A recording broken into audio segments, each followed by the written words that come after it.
어제 사탄이 제일 싫어하는 게 있음을 알려드렸습니다. 주님을 전적으로 의지하고 신뢰하는 것과 말씀을 묵상하며 순종하는 것. 그러니까 우리는 사탄이 제일 싫어하는 것만 하면서 살면 되는 겁니다. 12절에 첫째 화는 지나갔으나 보라 아직도 이후에 화둘이 이르리로다. 첫째 화는 지나갔으나 다섯째 천사가 나팔을 불 때 창세 이래로 지금까지 갇혀있던 수많은 귀신들이 이 땅에 나타나 수많은 사람들을 괴롭게 한 황충 재앙을 말합니다.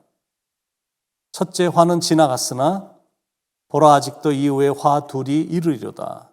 아직도 여섯째 나팔과 일곱째 나팔 재앙이 남아있음을 의미합니다. 드디어 여섯 번째 천사가 나팔을 불었는데, 그런데 흥미롭게도 여섯 번째 천사가 나팔을 불자 금제단의 네 뿔에서 음성이 나는데 이런 음성입니다. 13절에 여섯째 천사가 나팔을 불면 내가 들으니 하나님 앞 금제단 네 뿔에서 한 음성이 나서, 그 음성의 내용이 그 다음 구절 14절에 나옵니다. 나팔 가진 여섯째 천사에게 말하기를 큰 강 유브라데에 결박한 네 천사를 놓아주라 하매, 큰 강 유브라데, 성경에 처음으로 언급된 곳으로서 에덴 동산 중앙에서 발원한 네 번째 강, 창세기 2장 14절에 나오는 인간의 죄악이 처음 탄생이 됐던, 사탄이 첫 번째 이브를 유혹한 것이고, 또한 최초의 가인의 살인 사건도 일어난 것이고, 또 최초로 하나님을 대적한 바벨탑 사건도 이곳에서 시작이 됐습니다. 바로 그 장소가 계시록에서 하나님의 마지막 심판이 펼쳐질 곳으로 소개가 되고 있습니다. 결박한 내 천사를 놓아주라. 악한 천사들, 하나님을 반역한 천사들, 인간들을 전쟁 골짜기로 몰아넣어 죽일 악한 천사들을 가리킵니다. 그들을 놓아주라라는 거예요. 요한은 결박에서 풀려난 그 네 천사들이 연, 월, 시, 일, 시에 이르러 사람 3분의 1을 죽이기로 예비된 자라고 설명하고 있습니다. 15절에 네 천사가 놓였으니 그들은 그 년, 월, 일, 시에 이르러 사람 3분의 1을 죽이기로 준비된 자들이더라. 여기서 연, 월, 일, 시라는 것은 어떤 정해진 날짜를 의미하는 것. 물론 그 날짜가 언제인지는 아무도 모르기 때문에 정확한 날짜는 없고 연, 월, 일로만 소개를 하고 있습니다. 그러나 두렵긴 한 겁니다. 왜냐하면 그날은 세상의 역사 가운데 반드시 올 것이기 때문이고, 그것도 갑작스럽게 올 것이고, 그날은 사람들의 3분의 1이 결박해서 풀려난 악한 영들인 귀신들에 의해 죽임을 당할 것이기 때문입니다. 게다가 전쟁을 위해 예비된 죽음의 마병대의 크기와 정확한 숫자도 정확하게 예언하고 있습니다. 16절에 마병대의 수는 2만만이니 내가 그들의 수를 들었노라. 마병대의 수는 2만만이니, 만에 2만 배라는 뜻으로 2만 곱하기 만을 하면 2억이 나오거든요. 2억 명의 숫자를 말하는 거예요. 상상할 수 없이 많은 숫자입니다. 그런데 그렇게 충분히 할 수 있는 나라가 있거든요. 성경의 예언대로 될 수 있는 가능성이 충분히 보이는 거예요. 숫자도 동원될 수 있지만, 그런데 최첨단의 군사력까지 동원할 수가 있는 것.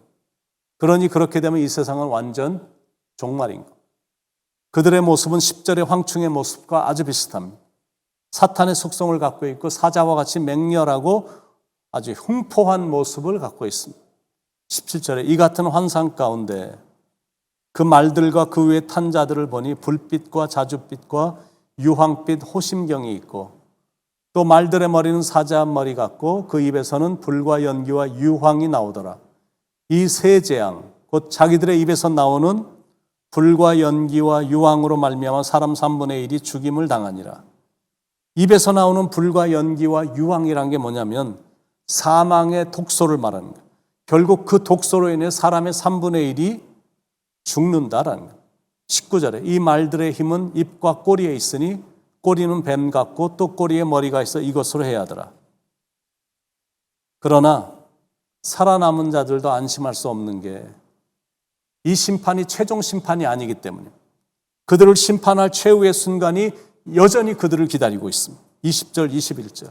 이 재앙에 죽지 않고 남은 사람들은 손으로 행한 일을 회개하지 아니하고 오히려 여러 귀신과 또는 보거나 듣거나 다니거나 하지 못하는 금은 동과 목석의 우상에게 절하고 또 그 살인과 복술과 음행과 도둑질을 회개하지 아니하더라. 살아남은 자들은 극심한 고통 가운데서도 하나님께 나와 자신의 죄를 회개하거나 뉘우치거나 하지를 않는다는 거예요. 참 안타까운 예언의 말씀인 겁니다.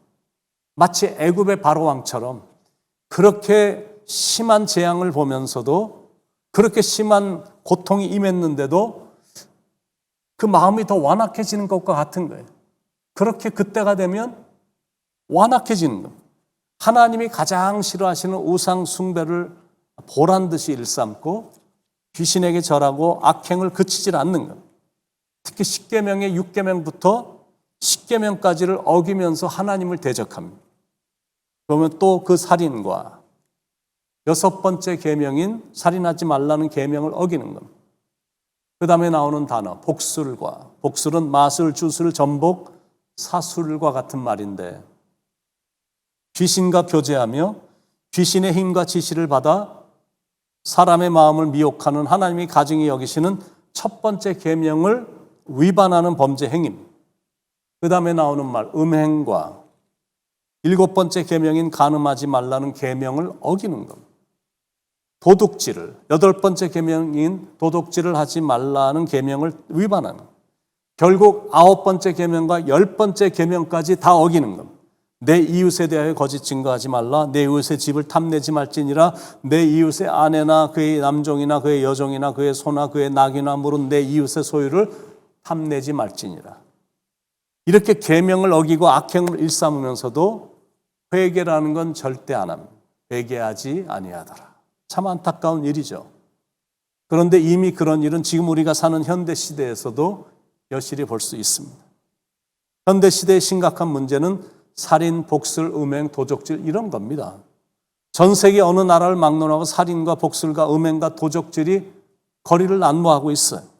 노다지 살인 사건이 일어나고 있고 복술이 이제는 온라인으로도 활개를 치고 있고 음행은 최악입니다. 어린아이들까지 성놀이개로 삼아 자신의 쾌락을 채우려는 사람들이 하여튼 수도 없이 많습니다. 게다가 법까지 이상하게 제정이 돼서 1000불 미만의 것을 도적질하면 그건 죄가 아닌 겁니다. 잡혀도 풀려납니다. 버젓이 죄책감도 없이 당당하게 도적질을 하는 무법천지 사회가 됐습니다. 사람들의 마음이 그만큼 완악해져 가고 있다는 죄를 짓고도 전혀 회개가 없어. 그러니 그들을 기다리고 있는 건 하나님의 진노죠. 그럼에도 불구하고 주님은 우리가 회개하기를 원하신다는 그것만 되면 용서해 주실 준비가 주님은 되어 있으신 겁니다. 그래서 지금도 회개하고 주님께 돌아오기를 기다리신다라는 거예요. 빌리그레함 목사님이 영국에서 부흥회를 인도하셨는데 약 10만 명 정도가 모였습니다. 그때 많은 회심자가 있었는데 그 중에 한 사람이 은혜를 받고는 옆 사람에게 지갑을 돌려주었다고 합니다. 나는 소매치기입니다. 오늘 이곳에 사람이 많이 모인다고 해서 왔는데 제가 회개하고 당신께 이 지갑을 돌려드립니다. 그 사람은 그날 진심으로 회개를 했고 또 용서함도 받았고 예수를 영접하고 그래서 구원까지 받았어요. 그러니까 죄를 지었으면 이렇게 회개해야 되거든요. 하나님이 죄를 미워하시니까 죄를 청산해야 된다는 거예요. 가서 다시는 죄를 범하지 말지니라. 성경은 2000년의 시간이 흐르는 동안 우리 가운데 서서 끊임없이 계속해서 때가 찼고 하나님의 나라가 가까웠으니 회개하고 복음을 믿으라라고 외쳤고 가르쳤습니다. 회개라는 것이 그만큼 중요하기 때문에 그날이 오면 더 이상 돌이킬 기회가 주어지지 않습니다. 그런데 그날은 확실히 옵니다. 그날이 오기 전에 죄를 회개해서 용서받고 준비된 사람으로 구별된 사람으로 인침을 받은 성도로 살아야 될 줄 믿습니다. 그래서 오늘도 정결하게 슬기로운 다섯 처녀처럼 준비된 자로서 살아가시길 예수님의 이름으로 간절히 축원을 드립니다. 기도하겠습니다. 죄를 지었기 때문이 문제라기보다 죄를 지어놓고 회개를 안 하기 때문에 문제가 커지는 건데, 죄를 지었으면 회개할 마음을 주시고 용서함을 확인받은 후에 다시는 죄를 범하지 않는 주님의 사랑 안에 주님의 뜻대로 살아가는 그런 아름다운 삶이 돼서 참으로 그날이 완전히 준비된 자로서 정결하게 성결하게 살아가는 삶이 되게 인도해 주시옵소서. 오늘도 그렇게 살기를 다짐하는 성도님들에게 성령께서 역사해 주셔서 깨끗하고 성결하고 정결한 그런 구별된 삶을 살아가도록 인도하여 주시옵소서. 예수님의 이름으로 간절히 기도드립니다. 아멘.